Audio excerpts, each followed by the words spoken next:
துதி செய், இயேசுவையே துதி செய், நீ மனமே இயேசுவையே துதி செய். இயேசுவையே துதி செய், நீ மனமே இயேசுவையே துதி செய், இயேசுவையே துதி செய், நீ மனமே இயேசுவையே துதி செய். எல்லா கரங்களை உயர்த்தி சொல்லலாமா? இயேசுவையே துதிப்பே, என் மனமே இயேசுவையே துதிப்பே, கிறிஸ்தேசுவையே துதிப்பே, என் மனமே இயேசுவையே துதிப்பே. அவர் துதிகளின் மத்தியில் வாசம் பண்ணுகிறவர். அவர் 1000-10,000 பேர்களிலும் சிறந்தவர். ஒரு வேதநாயகன் சாஸ்தியார் ஒரு ராஜாவுக்கு முன்பாக கவி பாடுவதற்கு, அவரை உகந்து பாடுவதற்கு மனதில்லாமல் என் இயேசுவையே நான் பாடுவேன் என்று ஒரு தீர்மானம் எடுத்திருப்பார். ஆனால் இந்த கூட்டத்திற்கு வந்திருக்கிற நீங்க கூட ஒரு தீர்மானத்தோடு கடந்து போகணும். ஆண்டவரே, உம்மை வாழ்த்தி பாடுகிற இந்த நாவினால் வேறு எதையும் நான் பாட மாட்டேன்ப்பா.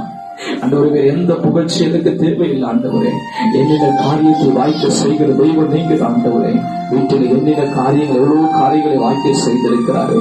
அருமையான ஒரு மகளை வெளிநாட்டுக்கு கொண்டு போய் தேவன் வேலை செய்யும்படியாய் என்னென்ன காரியத்தை வாய்க்க செய்திருக்கிறாரே.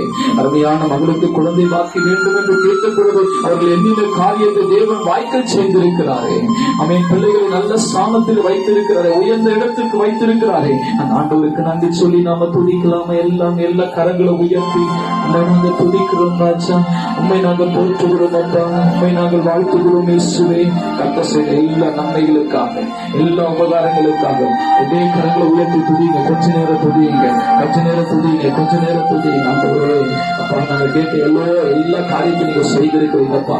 எவ்வளவு நன்மைகளை செய்திருக்கிறீங்க ராஜா. இந்த இடத்துல உலாவிக் கொண்டிருக்கிறார் அப்பா, இந்த இடத்துல உலாவிக் கொண்டிருக்கிறார் ஆவியானவர், இந்த இடத்துல உலாவிக் கொண்டிருக்கிறார் பரிசுத்த ஆவியான இந்த இடத்துல அசைவாடி கொண்டிருக்கிறார். இல்ல நன்றியோடு துதிக்கலாமே. அப்பாவுக்காக, அம்மாவுக்காக, பிள்ளைகளுக்காக, பேரு பிள்ளைகளுக்காக, கூடாரத்துக்காக, கர்த்தர் செய்த நன்மைகளுக்காக நன்றியோடு நாங்கள் துதிக்கிறோம். ஊழியத்தின் பாதைக்காக நன்றியோடு துதிக்கிறோம். இதுவரைக்கும் கரப்பிடித்து நடத்துனீங்களே அப்பா, நன்றியோடு துதிக்கிறேன்.